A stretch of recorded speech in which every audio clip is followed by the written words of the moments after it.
Bye, mainland. Bye, Townsville.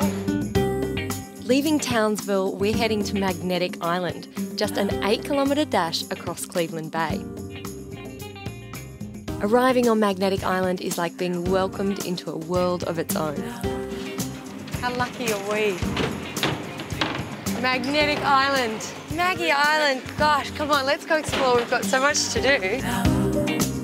With a population of just over 2,000 people, it's 52 square kilometres of mountainous island. Almost half of it is National Park. And a perfect way to get a lay of the land is by boat with local man Adam. Welcome aboard, Aquasine. Oh, thank you, sir. Adam's passion for his backyard is simply infectious. It's such a unique place, this island. I've seen nothing like it ever. National Park meeting Marine Park. You know, the turtles and dugongs. We have the whales come up here in calving season. That season's just finished. So plenty of reasons for people to visit Magnetic Island.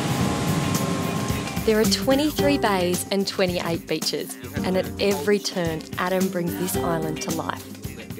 So you're going to put your arm up and you'll come in fairly quickly, all right? I can't believe I'm going to feed a wild seagull. I'll crouch down. I'm kind of nervous. You put your arm out. Don't bring it in. Leave it out there. Okay. Oh my God. Did you guys see that? Fish? Gone fish. My God. That was amazing. Can I do it again? Well, I don't like to feed him too much, but if he finds us further around the island, so be it. But what about this one? No, you won't get the same results there. Oh. We can throw one up to that one. Can we? Yeah, you'll catch it in the air. 1, 2, 3. Look up. Wow. Did you see that? Yes, I did. What perfection. Like, what precision of flying. Wow. This western side of the island is quiet. It's only because it's a high tide that we can get in here, and I can show you the wreck of the city of Adelaide. There's not a lot of it left now. It came up here as a coal hulk, carrying coal around. Its final resting place was to be out the front of the jetty in Picnic Bay to protect it during bad weather. But it broke free during the tow and came to rest here on the mud flats. Now, just quietly, you can get some good oysters off it at low tide. Wow. What a sublime end to a perfect day. Thank you so much. You just opened your home to our hearts. It's gorgeous. You're welcome, Caroline. It's a beautiful island. I'm glad you've enjoyed it.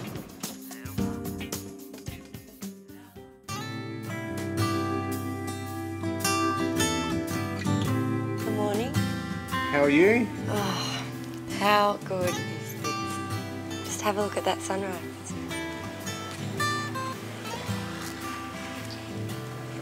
Got some little friends over there enjoying it too. Oh, hello. We're staying in Nellie Bay in the comfort of our apartments, and as you can see, it is all about the view.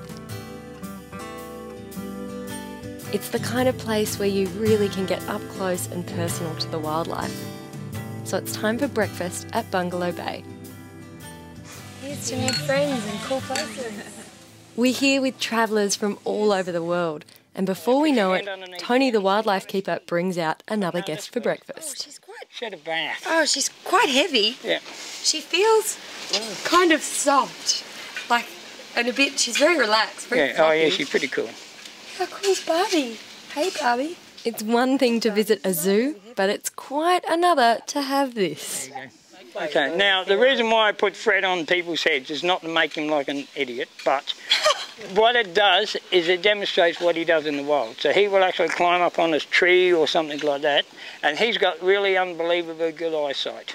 So he can see everything around him very easily. Really? Food, predators, things like that. Do you reckon I'd win Best Dressed at Melbourne Cup for my amazing fascinator? Tony has been here for 6 years, and it's his life mission to educate the world about animals. I'll just get you to back off just a bit. Do you have a look? See? Yeah. And I'm lucky that I haven't never been hit or had abused yet. So if you can make people laugh and they still get something out of it, then it's a lot better. Because it can be pretty devastating, say with a koala problem. but it's not all doom and gloom.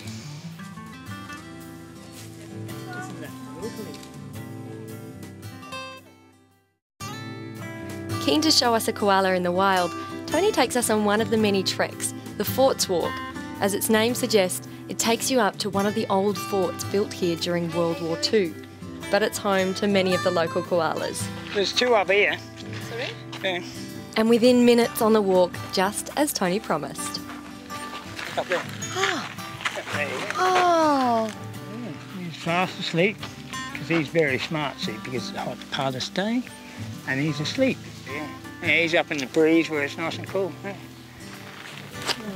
The walk is filled with wildlife People everywhere you should be look. in the shade, eh? Oh, look at that.